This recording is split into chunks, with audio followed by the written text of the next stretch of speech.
Salut tout le monde et bienvenue à tous. Aujourd'hui, vous allez approfondir votre connaissance sur les solvants en tant que drogue avec l'accompagnement de Nathan, Sanchez et Ralph. Donc, pour commencer, quel est un solvant finalement? Eh bien, un solvant est une substance qui a la propriété de dissoudre, de diluer ou d'extraire d'autres substances sans provoquer de modification chimique de ces derniers-ci et sans lui-même se modifier. Les solvants permettent ainsi de mettre en œuvre, d'appliquer, de nettoyer ou de séparer des produits. L'eau, par exemple, le solvant le plus simple et le plus abondant sur Terre, est classé comme un solvant inorganique car sa structure chimique ne contient pas de carbone. Par contre, les solvants organiques sont classés par leur structure chimique, dont il existe trois types principaux. Les solvants hydrocarbonés, les solvants oxygénés et finalement, les solvants halogénés. Les solvants, d'où ça vient? L'utilisation des produits solvants pour atteindre l'intoxication remonte jusqu'à la fin du 19e siècle.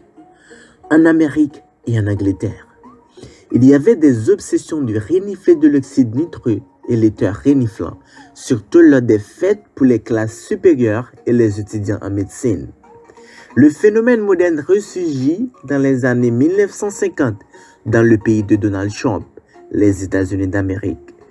C'est vers la fin des années 1970 et 1980 que ces usages ont substantiellement augmenté. L'inquiétude s'est concentrée sur le reniflement de l'alcool, mais plus récemment l'inhalation d'aérosols, des recharges d'allumes-cigarettes au butane et d'autres produits est devenue beaucoup plus courante. Comment les utiliser? Certains composés organiques, c'est-à-dire à la base de carbone, peuvent produire des effets similaires à ceux de l'alcool ou des anesthésiques lorsque les vapeurs sont inhalées. Un certain nombre utilisés comme solvants dans les colles, les peintures, les dissolvants de vernis à ongles, les fluides de nettoyage à sec et les composés dégraissants.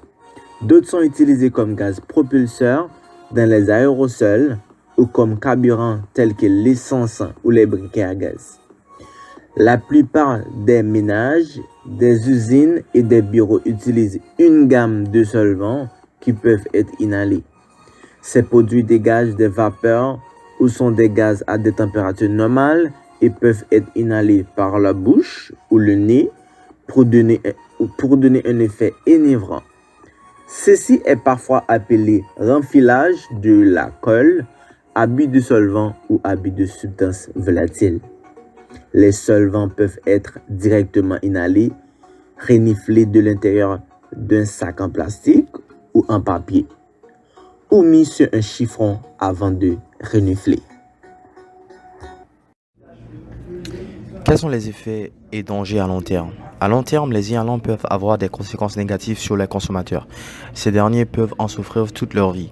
Lorsque les produits chimiques sont inhalés, ils atteignent directement le cerveau, ce qui peut causer les effets à long terme graves comme la dépression, l'irritabilité, l'incapacité soudaine de se concentrer, la désorientation, des éléments de nez, la paranoïa, le coma, le perte du poids, la perte auditive et des spasmes musculaires. Quels sont les traitements possibles face aux solvants? En général, toute personne qui a été trouvée reniflant des solvants devrait recevoir un traitement immédiatement. Si une personne est consciente, soit un bon citoyen et appeler immédiatement le 911 et retirer la personne de l'environnement toxique du solvant. Après cela, la personne doit suivre une cure de désintoxication et aller pour obtenir un traitement. Habituellement, le traitement consiste à stabiliser la personne et à lui permettre de suivre une thérapie. L'individu recevra un traitement aux urgences pour toute complication médicale liée à l'utilisation des substances inhalées.